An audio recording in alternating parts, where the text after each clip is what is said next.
Hello, this is Alex from Lincoln Park Library, and today's How To Tuesday is how to make a needle felt cat. So to start off, you will want to obtain your kit/materials. So I actually got a kit from Amazon. It's an American short hair cat in gray.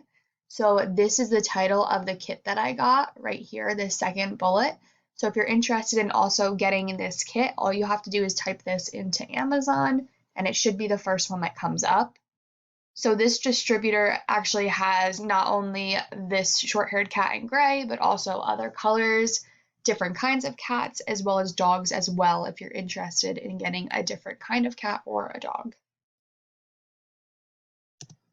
So for step one, you want to begin by putting aside a small portion of the gray wool. So I took about maybe an eighth of the total gray wool that's in there, and I put that aside. So it's better to take more out than not enough, because you can always add more wool into that, like the gray body that you'll make. But once you start needle felting that, you can't take that apart. Like, it's going to be totally solid. So make sure you take enough out before you start needle felting anything. So to start the body, you want to first take that gray wool after you've taken what you need for later for other parts of the cat. You want to kind of roll it into as much of an oval shape as you can. It's kind of difficult. As you can see here, that was kind of the best that I could do.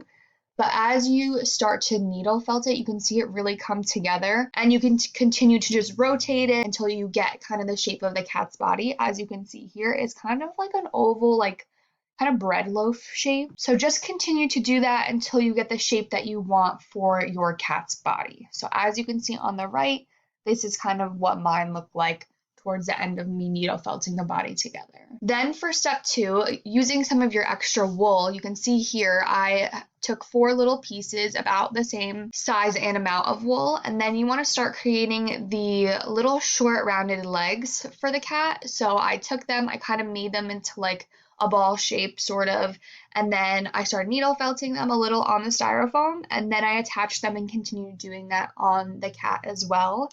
I also needle felted. I took my needle and went around this area to make it more pronounced, as well as down here, just to make the legs stand out a little better. And then what you want to do as well is kind of take the same size pieces, 2 of them, start creating the ears as well. So similar to the legs, you would start kind of making a triangular shape on your styrofoam, and then you would transfer it to your cat, and then just kind of make them a little more pointed or rounded, however you want them to look, and continue doing that until you think your ears are ready. I also took a small piece of gray wool and put it over the face of my cat, just because you can see here, since this was the end of like the original oval that I created, it looked kind of like lumpy and not so great. So I actually put a piece of gray wool over that to make it smoother, which I'll show you here. So you can see this was the before, and then that's after. So you can see it's a lot smoother. And that's when I started step 3, which was adding the black wool. So you'll have your black wool in your pack, you'll take that out. You want to pull out a very thin, short piece, and then you want to begin felting them into the face in kind of like lines on the side. So you can see I did 2 lines over here and 2 lines on the other side, as well as up top in between the ears as well. And after you finish that, using that same needle, you want to create small holes for the eyes to be placed into. So they don't have to be big at all, just make sure, you know, they're big enough for like the little pointy end of the eyes to fit into the hole and stay in place. You can also notice as well, like the ears here versus the ears on this side, I just kept working through and working them up kind of in like a pointier direction.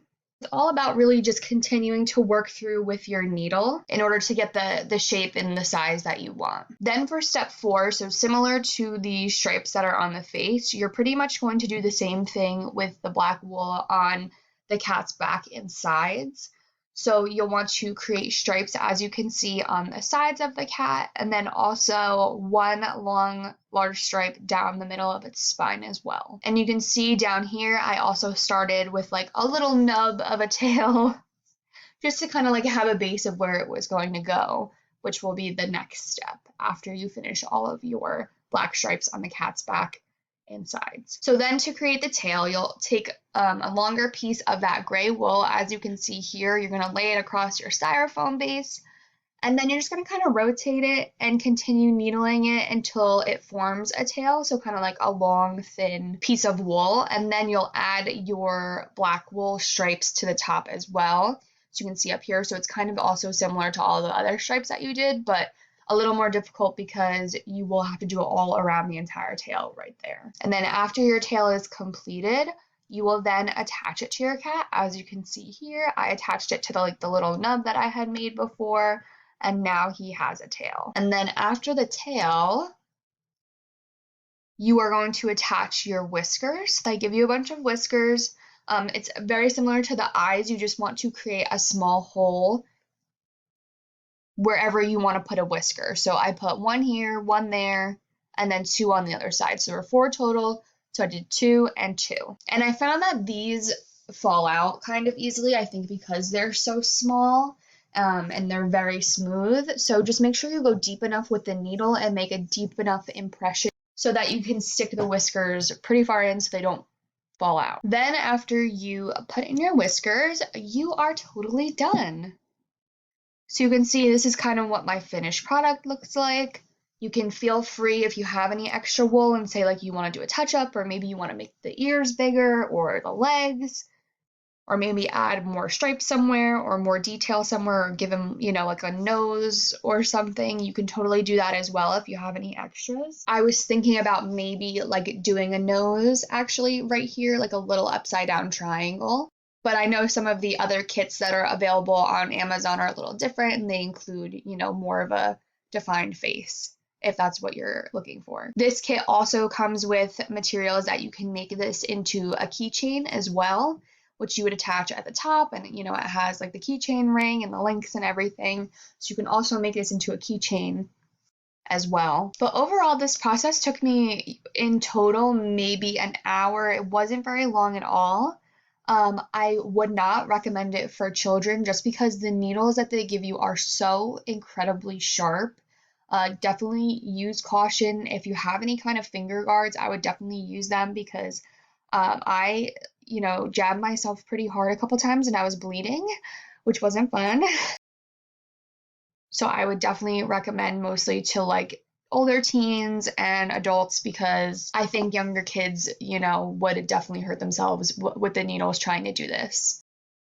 Overall, though, I definitely would recommend doing this craft. I think it was very inexpensive and quick and incredibly fun despite getting stabbed by a needle a couple times. And the end result is just, it's so, so cute. And there's so many different variations of animals and, you know, different types of things that you can find on Amazon and online just in general that you can make. Even if you're interested in just, you know, buying the wool and then following someone else's template online. Once you get started, it's very, very easy to pick up like how the wool works and how you have to work it to fit different like shapes and styles and things like that. So I would definitely recommend exploring needle felting, and I think this is a great beginner project for anyone who's interested in starting. But thank you all so much for watching. I hope you create your own little felt cat, and I hope you have a great day.